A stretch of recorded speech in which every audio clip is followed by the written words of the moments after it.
오늘 말씀을 끌고 가는 키워드는 기억입니다. 하나님께서 이사야 선지자의 입을 통해서 과거에 하나님께서 이스라엘 백성들에게 베푸신 은혜와 자비를 다시 회고하게 만듭니다. 하나님은 이스라엘 백성들을 아주 특별하게 생각하시고 기대함도 컸습니다. 하지만 이들은 하나님을 반역하였고, 그래서 그 결과 하나님 역시 언약에 따라 그들을 돌이키셔서 그들을 치셨습니다. 그러자 이들은 정신을 차리고 옛적에 자신들에게 베풀어 주신 하나님의 은총을 기억하기 시작했습니다. 그리고 하나님 앞에 꿇어 엎드려 다시 그 좋았던 때, 좋았던 관계가 온전하게 회복되기를 간절히 구하는 그런 모습을 보입니다. 주님 어서 돌아오시옵소서, 하나님 어서 오시옵소서라고 간곡히 기도하는 내용, 이것이 바로 오늘 전체적인 내용이 되겠습니다. 오늘 첫 번째로 하나님께서 우리에게 도전하시고 주시는 말씀은 7절에서부터 10절까지 말씀입니다. 하나님은 큰 은총을 베푸셨으나 인간들이 반역하고 배신했다는 점입니다. 구원받은 인간은 끝까지 교만해서 이렇게 생각을 합니다. 자신은 잘 전후 상황을 모르고 하나님의 속내를 잘 모르겠지만 하나님 입장에서 뭐가 약점이 있어서 우리를 구원하지 않을 수 없는 뭔가가 이유가 있을 것이다. 자기 쫓아고 하는 거다. 그리고 우리를 구원하지 않을 수 없는 이유가 우리에게도 있을 거다. 그래서 우리는 구원받는 거다 라는 식으로 착각하는 경향이 있어요. 이사야 선지자는 하나님께서 왜 그들을 구원하시는지, 그리고 왜 그들을 징계할 수밖에 없는지, 그것을 과거서부터 쭉 회고하고 있습니다. 현재의 모습을 알기 위해서는 과거의 역사를 쭉 이해할 때 현재가 이해가 되거든요. 우리는 자꾸 현재에 나타나는 현상만을 가지고 자꾸 이러쿵저러쿵 판단을 하려는 경향이 있어요. 저는 우리나라가 지금 작금에 나타나는 여러 가지 대립과 갈등을 살펴보면 이것은 현재가 아니에요. 과거 거슬러 올라가고 하면은 사실 일본은 우리한테 저렇게 하면 안 되는 거예요. 우리나라가 남북으로 분단하게 되는 결정적인 계기를 마련해 준 것이 일제치하였어요. 이 미국, 러시아, 중국, 그들은 우리 분단에 대해서 죄인이에요. 그런데도 우리는 마치 우리가 그들한테 구걸하고 있는 모양이 정말 저는 안타까워요. 이 모든 갈등과 대립은 저는 제 생각에는 통일이 되고 우리나라가 남북이 통일이 돼야 한 상수가 사라진다고 저는 생각을 해요. 이것이 되기 전에는 이 좌우의 대립, 보수와 진보의 대립은 끊임없이 계속될 거라는 생각 때문에 안타까워요.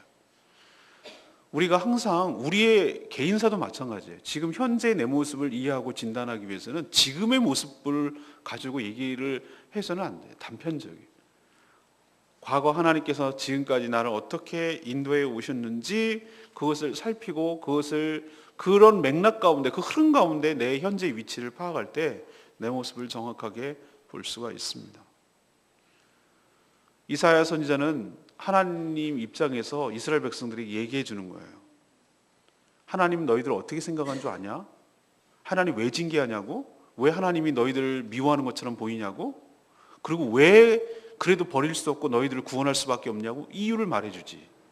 하나님은 너희들을, 이스라엘 백성들을 아주 특별하게 생각했다고 얘기를 해요. 이사야 선지자가. 그러면서 그 특별하게 생각한 그 표현을 뭐라고 하냐면 이렇게 얘기하셨어요. 8절에 그가 말씀하시되, 여기서 그는 하나님이십니다. 그가 말씀하시되, 그들은, 여기서의 그들은 이스라엘 백성을 말해요. 이스라엘 백성은 실로, 진짜로 나의 백성이요 거짓을 행하지 아니하는 자녀라. 이게 누구의 생각이냐면 하나님의 생각이고 하나님의 기대이기도 하고 하나님의 생각이기도 하고 하나님의 바람이기도 하고 하나님의 인식이기도 해요. 이스라엘을 향한 하나님의 마음이에요.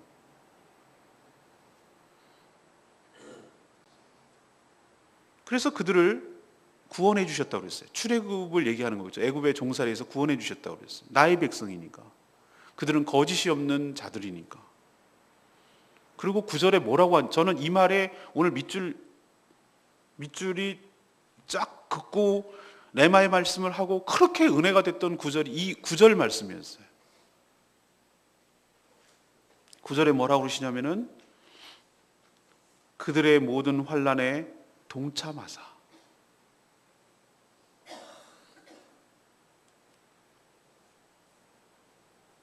여러분들은 이 말씀에 감동이 안 되시는지도 모르겠지만 저는 묵상하면 묵상할수록 이 말이 그렇게 오늘 말씀 중에서 하이라이트라고 생각돼요. 우리는 이따도 말씀드리겠지만 초월적이신 하나님, 제가 말씀드린 초월의 개념을 우리는 다 이해할 수 없지만 이렇게 생각하시면 돼요. 저는 한 번도 안 가봤습니다만 하나에 있는 저기 만든 아쿠아리움 거기 가면 빌딩 같은 수족관이 있단 말이에요. 그 안에서 사는 물고기들은 어마어마한 바닷물 공급, 바다에서 끌어와서 그것을 정화해서 넣지. 거기에는 모든 조건을 다 갖췄어요. 항상 그 게이지가 있어서 산소 포화도는 적절한지, 물의 온도는 적절한지, 염도는 적절한지 이런 것이 다 24시간 모니터가 되고 체크가 되고 관리가 돼요. 항상 그 관리사들이 있어서 적절한 때에 먹이도 갖다 주고 은신처를 마련해 주고 뭔가 아프거나 병들거나 그러면 걔 꺼내가지고 치료해 주고 다시 넣어주고 24시간 잘 관리해요. 근데 그 속에 사는 물고기들을 이런 착각을 해요. 이 세계가 우리 우주의 전부야. 그렇게 생각하는 물고기들을 우리가 알고 있다면, 그들의 생각을 알고 있다면 우리는 어떤 생각이 들죠? 코웃음을 치죠. 저러니까 물고기 머리라고 그러지. 이렇게 얘기한단 말이에요. 우리가 꼭 그렇단 말이에요.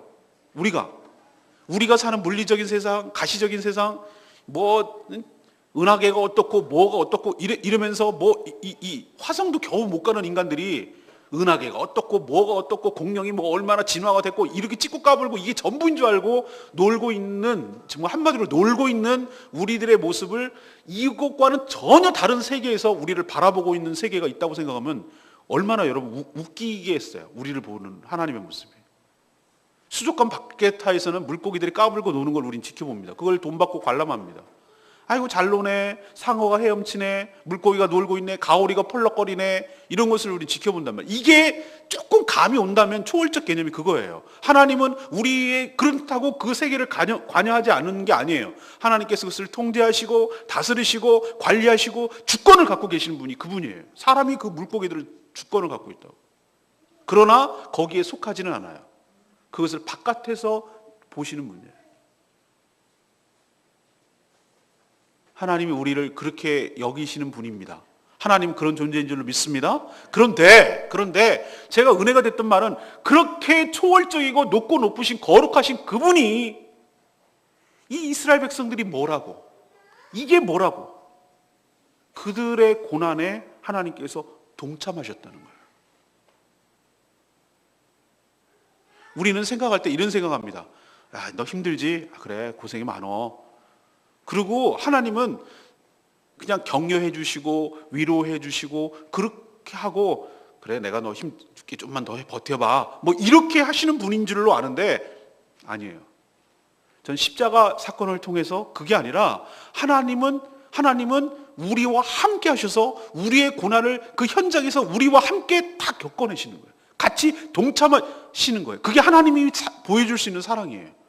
하나님, 우리는 지난번에 내가 세월호 사건 책 보여주고 책 읽어주고 그런 방송도 하고 오늘도 방송 나갑니다만, 그런 얘기할 때 우리는 이렇게 생각해요. 하나님 다 아시지요.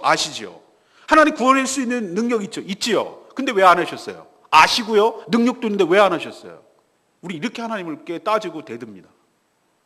그런데 알고 봤더니 하나님은 그 고난의 현장에 우리와 함께 계셨어요.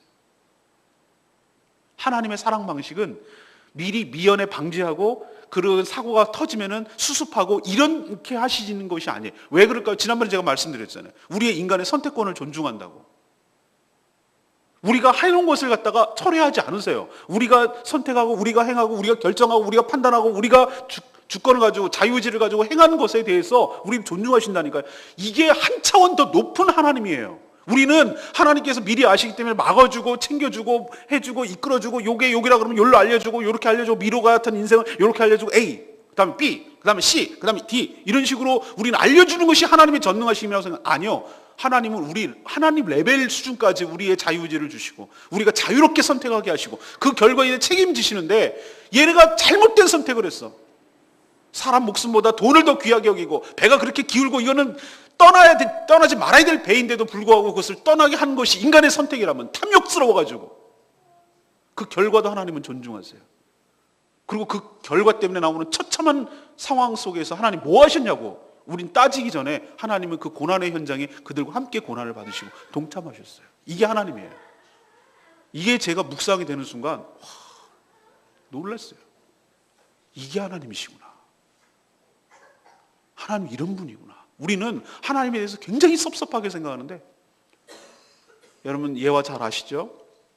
바닷가에 두 명의 발자국, 네 개의 발자국이 있었는데 내가 힘들고 어려울 때 두 발자국만 있다 이거예요. 하나님에 따졌대요. 하나님 진짜 치사합니다. 내가 정말 힘들고 어려울 때 나 혼자 버려두고 떠나신 게 어디 있어요? 라고 했더니 하나님 대답하신 거 여러분 기억나시죠? 그게 네 발자국이 아니라 너를 안고 가는 내 발자국이야.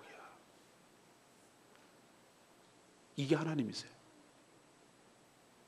하나님은 우리의 고난을 외면하지 아니하시고 우리의 고난에 동참하시는 하나님이신 줄로 믿습니다. 이게 하나님이 보여줄 수 있는 최대의 우리를 향한 사랑이에요. 우리 너무 오해를 해요. 고난의 길을 같이 겪은 것이죠. 그리고 하나님은 그의 사자를 보내셔서 우리를 구원해 내셨어요. 9절에 뭐라고 합니까? 그들을 안으시고 그들을 들어시고 그들을 드셔서 안으셨다고 그랬어요. 9절의 표현이 그대로예요. 그런데 인간이라면 진짜 인간의 탈을 썼다면 이렇게 마땅히 베풀어 주신 하나님의 모든 자비와 그 사랑에 찬송하고 감사하고 늘 잊지 않고 그렇게 살아야 되는 것이 너무나 마땅한 것 같은데 우리가 생각하기에는 근데 불행하게도 오늘 9절과 10절의 그 접속사를 보세요.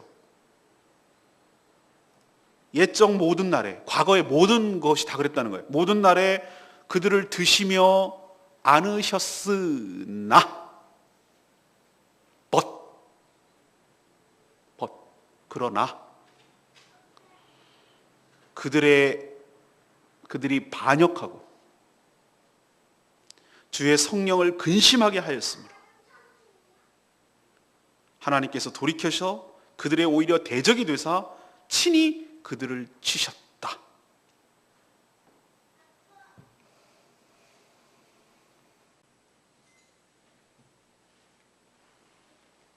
누구 탓을 하겠습니까?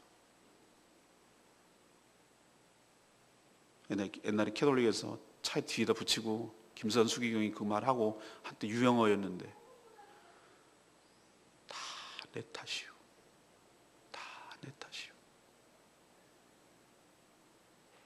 하나님 탓이 아니고 다 내 탓이라고요. 하나님께서 하실 수 있는 것은 다 하셨어요. 사랑과 은혜와 자비를 베풀어 주셨어요. 우리가 당할 수 있는 고난을 같이 동참하시고 함께 하셨어요. 그런데도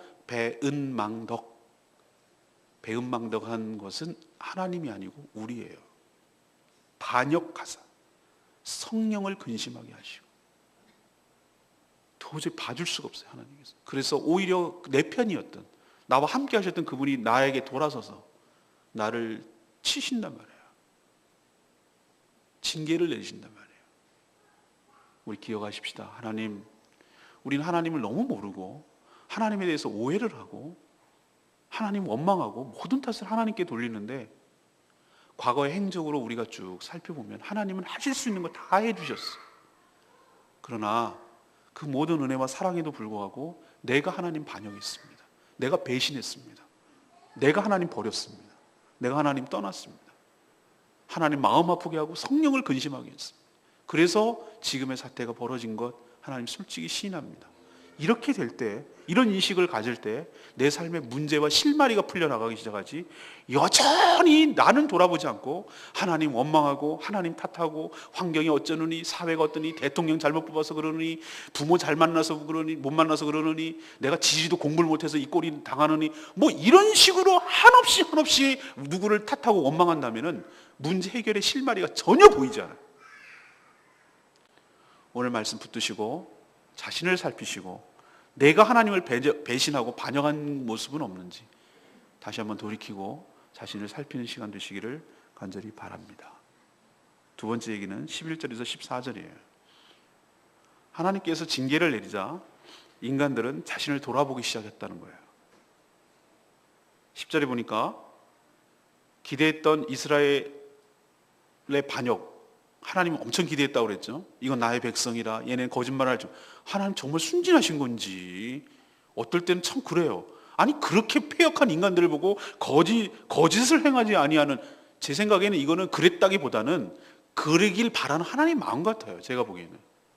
근데 어쨌든 간에 이런 기대가 와르르 무너져서 반영한 하나님은 근심하고 급기야 그들을 대적해서 치셨다고 그랬죠. 10절에. 그때 징계의 효과가 나타나기 시작합니다. 10절에 11절부터예요.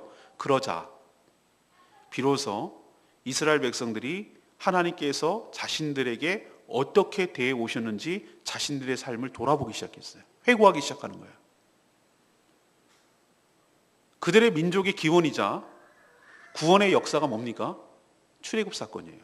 그 전까지는 얘네들의 존재감이 없었어요. 그냥 여러 애굽이 잡아온 종들의 한 부분이었어요.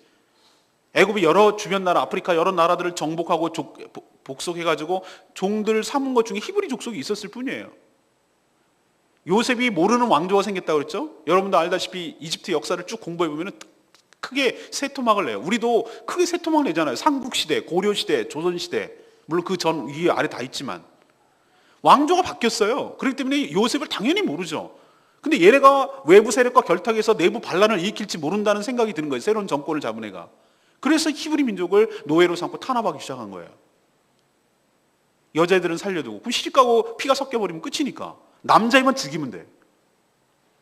그게 모세가 태어날 때 상황 아닙니까? 그게 바로 그들의 민족의 시작이에요. 그들은 존재감이 없는 존재였으나 출애굽을 통해서 단순히 출애굽이 뭔가 바로 구원의 역사예요. 구원의 역사. 구원의 역사인 동시에 그들의 민족이 시작하는 출발점이기도 하다 이 말이죠. 그것을 다시 돌아보기 시작하는 거예요. 그리고 그들이 어떤 탄식이 나오고 어떤 고백이 나오기 시작하냐면은 11절, 13절, 15절 똑같은 표현인데 11절에 이런 표현을 쓰고 있어요. 우리를 그렇게 돌봐주시고 우리를 그렇게 꺼집어내주시고 우리를 구원해 주신 그 하나님이 지금 어디 있느냐. 지금 그 하나님이 어디 있냐는 거예요. 지금 자신들이 하나님의 징계를 받고 하나님의 고난을 받고 하나님께서 내리는 채찍을 맞으니까 그때야 비로소 깨닫는 거예요. 아, 나를 돌아봐 주시고 나를 사랑해 주시고 나를 챙겨주신 그 하나님이 지금 어디 있냐는 거예요. 자기 없다는 걸 드디어 깨닫는 거예요. 하나님의 사랑의 그 장막에서 벗어났다는 것을 비로소 깨닫게 되는 거예요. 그렇게 놀라운 은총을 베푸셨던 그 하나님이 지금 나에게 없는 것 같거든요. 떠난 것 같거든요.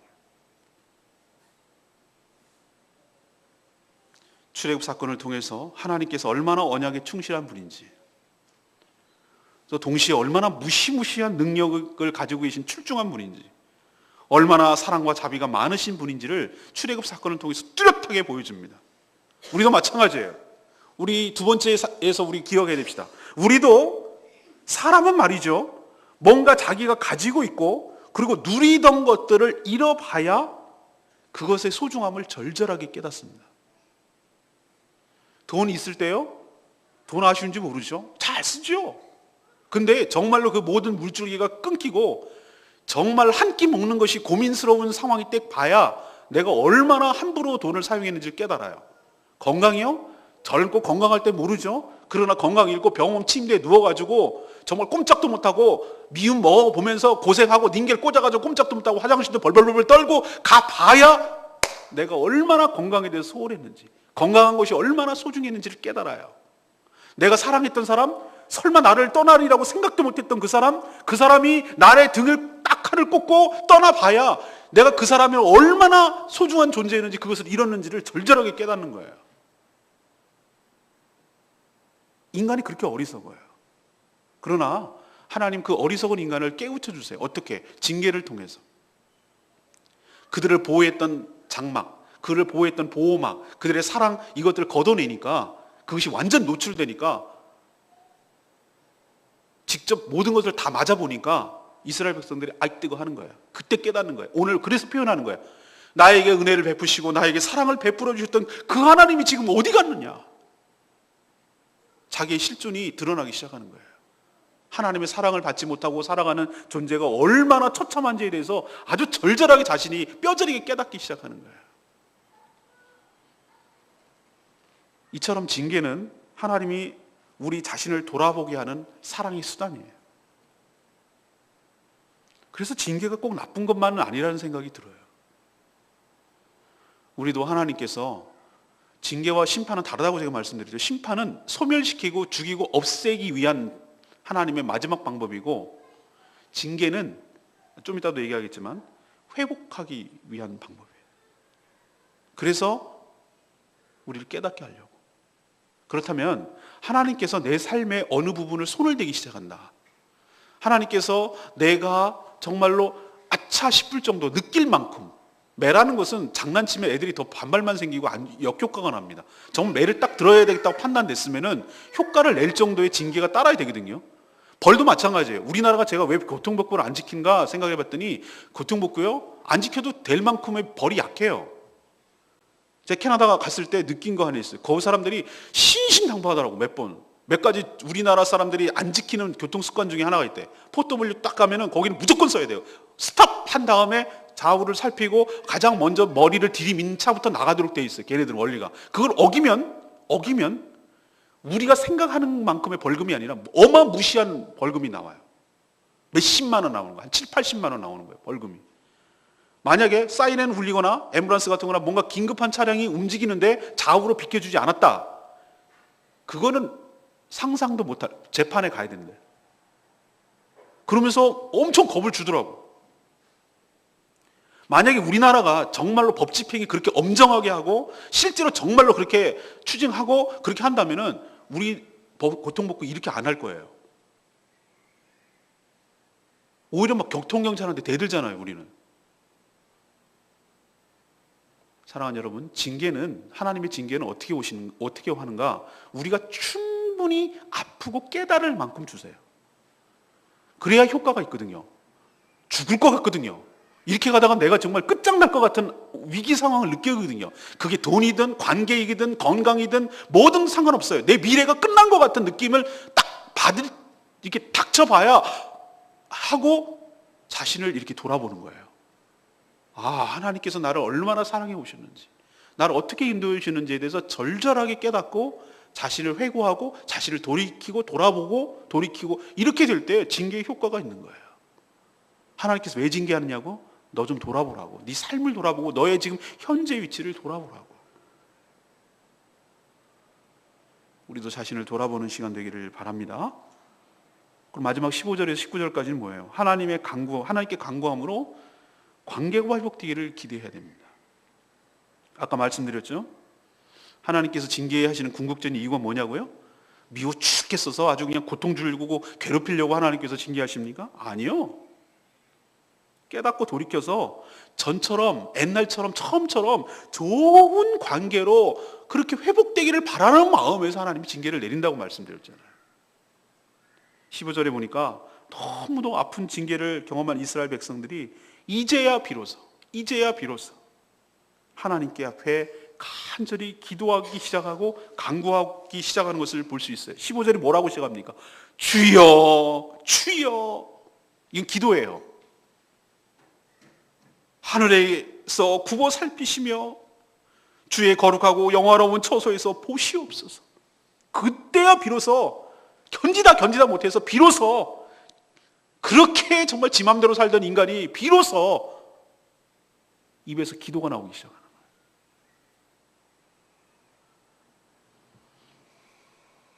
하늘에 계신 하나님께서 굽어 살피시고 전에 베풀어 주셨던 그 자비와 사랑을 다시 주시옵소서. 이렇게 간절히 기도하기 시작해요. 그리고 뭐라고 얘기하냐면은 옛날에 그렇지 생각도 안 하고 그 지 맘대로 살던 인간이 뭐라고 그러냐면 자신과 하나님의 관계를 뭐라고 했냐면 부자지간이라고. 하나님 우리의 아버지 아니시니까. 하나님 우리의 아버지 아니십니까? 그 아버지란 말은 우리를 낳았다는 개념이 아니라 그분이 창조 주시고 우리는 그분의 피조물 아닙니까? 하나님께서 은혜를 주시는 분이고 우리는 은혜를 받아야 사는 존재 아닙니까? 그 뜻이에요. 그리고 이 환난에서 다시 구원해 주시기를 간청하기 시작합니다. 하나님 아버지께서 자신의 곁을 떠난다는 것이 무엇을 의미하는 것인지 너무나 뼈저리게 깨달았기 때문에 오늘 뭐라고 얘기합니까? 하나님 17절에 보시옵소서. 원하건대 주의 종들 곧 주의 기업인 지파들을 위하여 돌아오시옵소서. 돌아오시옵소서. 돌아오시옵소서. 이게 이들의 기도 내용의 핵심이에요. 하나님 떠난 하나님 다시 돌아와 주시옵소서. 하나님 없는 삶을 상상도 하기 싫습니다. 하나님 없는 삶이기 때문에 이 고통을 당하고 있습니다. 주여 저희들을 불쌍히 여기고 돌아와 주시옵소서. 징계를 받은 인간이 이렇게 기도를 한다는 뜻이에요. 여러분 잘 기억하십시오. 우리가 우리 힘으로 잘 살 것만 같아도 하나님이 떠난 인생은 원수들에게 유린당하는 열악한 존재밖에 안 된다는 것 기억하시고, 우리도 죄로 인해서 깨어진 하나님의 관계가 온전히 회복되기를 간절히 간구하는 것이 우리 삶의 이 여러 가지 난제들, 우리 삶에 덕지덕지 붙어 있고 도대체 어디서부터 이 풀어나가야 될지 실마리조차 잡지 못하는 내 인생에 꼬이고 꼬인 총체적으로 어려움이 있고 총체적으로 난국, 이건 파국에 치닫고 있는 내 인생을 건져내는 유일한 길은 하나님과의 관계가 회복되는 일밖에 없어요. 그럼 하나님 관계가 회복되는 일은 딱 한 가지예요. 내가 하나님께 함부로 행하고 하나님 없어도 살 수 있다고 생각하고 막가는 인생, 하나님을 경홀히 여기고 하나님 우습게 여기고 하나님을 경외하지 않고 내 멋대로 산 그것이 죄라고요. 도둑질하고 사귀고 이게 죄, 그건 죄의 현상이고, 진짜로 중요한 것은 하나님 없이도 살 수 있다고 생각하고 살아간 내 인생이 죄라고요. 그 죄부터 철저하게 회개하고 하나님 관계가 온전히 회복될 때 내 인생이 풀리기 시작하고 내 인생이 정리가 되기 시작하고 내 인생의 갈 길이 보이기 시작한 줄로 믿습니다. 이걸 오늘 가르쳐 주세요. 오늘 레마의 말씀, 아까 말씀드렸죠. 제가 굉장히 은혜 받았던 말씀이라고. 9절 말씀. 그들의 모든 환난에 동참하사 자기 앞에 사자로 하여금 그들을 구원하게 하시고 그의 사랑과 그의 자비를 베풀어 주셨다는 이 말에 제가 얼마나 이렇게 은혜가 됐는지 이 말씀 때문에. 그렇구나. 하나님 내 인생에 동참하셨구나. 내 고난에 동참하셨구나.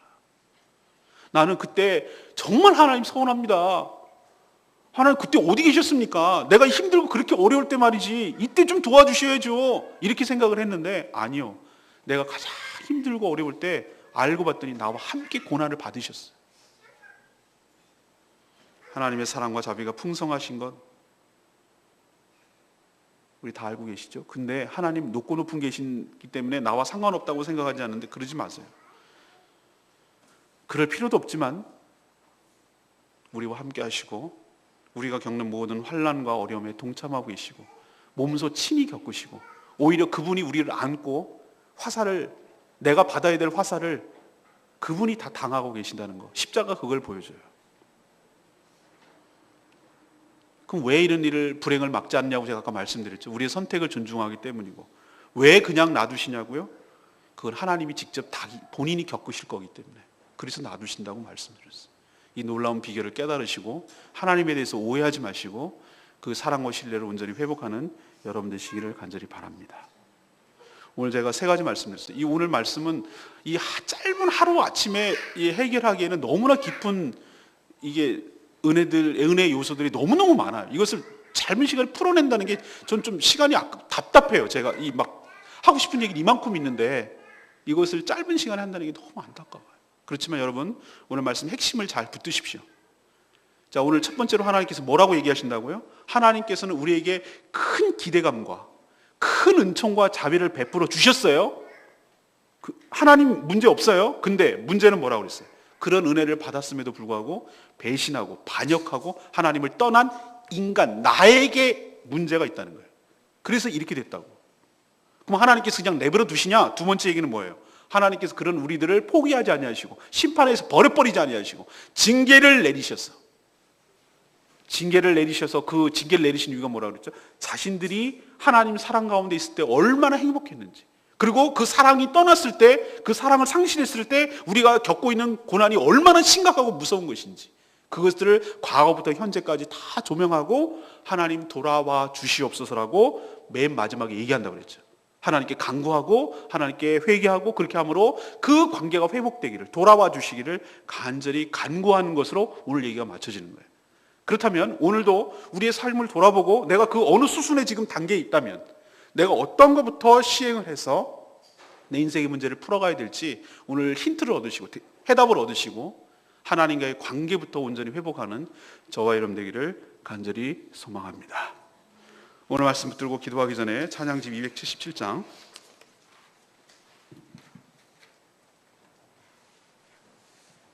찬양집 277장입니다.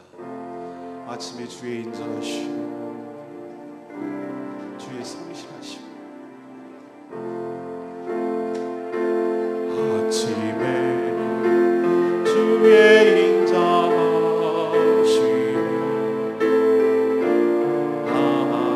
나타내시며 밤마다 주의 성실하심이 베품이 주나이다. 아침에 주의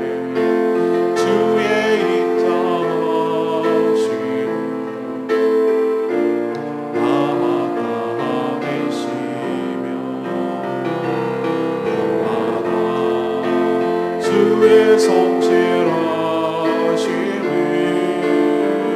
베품이 주나이다. 여호와께 감사하며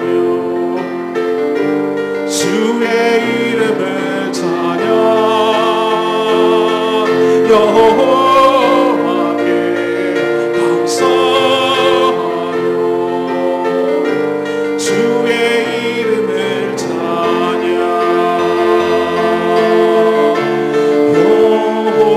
여호와여 주의 행사가 어찌 그리 크신지 주의 생각이 심히 깊으시나이다.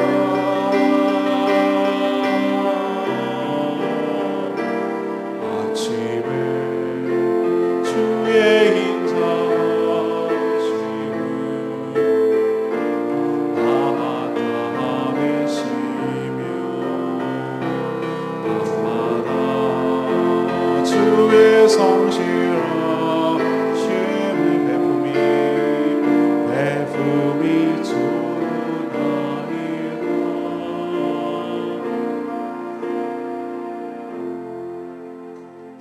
우리가 잘 몰라서 그렇지 하나님께서는 아침마다 주의 인자하심을 우리에게 베풀어 주시고 밤마다 우리에게 성실하며 우리에게 대하여 주시고 그 감사와 그 찬양, 그 감격을 다시 회복하는 여러분 되시기를 바랍니다.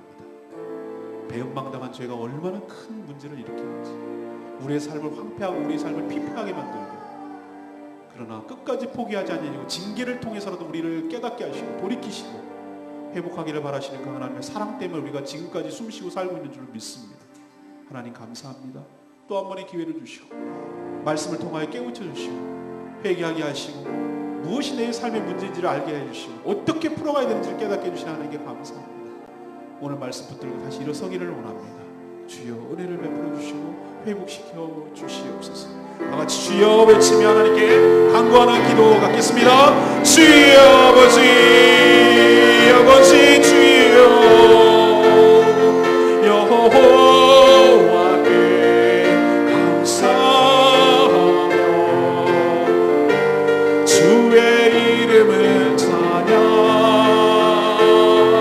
여호와께 감사하며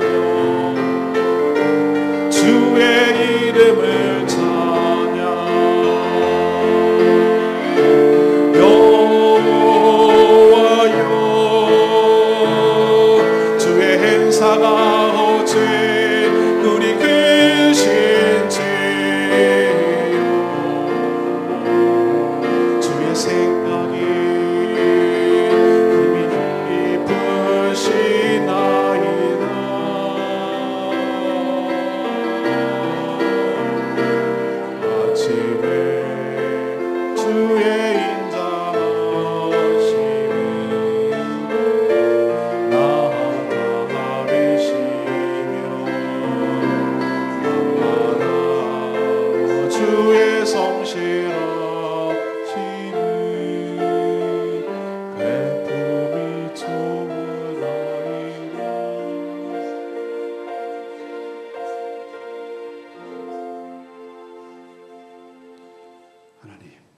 저희들이 하나님의 사랑과 은총을 그렇게 많이 경험했으면서도 너무나 교만하고 배가 불러서 주님을 반역했습니다. 주님을 떠났습니다. 주님을 함부로 대했습니다. 주님 없어도 살 것처럼 살았습니다. 그런 패역한 인생 우리를 결코 포기하지 아니하시고 아프게 징계를 내리셔라도 다시 돌이키시려는 그 하나님의 크신 사랑과 집요한 열정과 그 크신 사랑 앞에 감격하며 감사를 드립니다. 하나님, 저희들이 징계를 통해 자신을 돌아보게 하여 주시옵소서. 하나님 앞에 떠난 인생이 얼마나 비참한 인생인지, 나에게 베풀어 주신 하나님이 얼마나 소중하고 컸던지 그것을 절절하게 깨닫고 우리가 하나님의 사랑 없이는 살 수 없는 존재임을 깨닫고 주님, 내 인생에 다시 돌아와 주시옵소서. 주님과의 관계가 온전히 회복되기를 원하나이다. 이렇게 간구하며 고백하며 기도하게 하여 주시옵소서. 하나님 없는 삶이 무엇을 의미하는지 이제 충분히 경험했사오니 주님께로 돌아가기를 원합니다. 다시 한번 저희에게 기회를 주시고 사랑과 자비를 베풀어 주시옵소서. 하나님, 지금 저희들이 처한 상황이 몹시 힘들고 어렵습니다. 어디서 무엇을 실마리를 풀어가야 될지 총체적인 난국입니다. 어디서부터 손을 대야 될지 모르겠습니다. 주님, 저희들을 불쌍히 여겨 주시옵시고 친히 우리의 삶을 온전히 맡겨오니 주님께서 친히 우리의 삶을 풀어주시고 해결하여 주시고 인도하여 주시옵소서. 오늘도 하나님께 간구하는 기도 주님께서 들어주시고 우리에게 하나님 통회하고 자복하고 하나님께 부르짖는 기도 하나님께서 들어응답하여 주시고 이번 한 주간도 주님의 은혜로 사는 복된 한 주간 되게 하여 주시옵소서. 주님께 모든 것 맡기었고 예수 그리스도의 이름으로 축복하며 기도합니다. 아멘. 여러분 승리하는 한 주간 되십시오. 하나님께 간구할 때 여러분 들어주실 줄로 믿습니다. 예, 기도하겠습니다. 개인 기도하는 시간 갖겠습니다.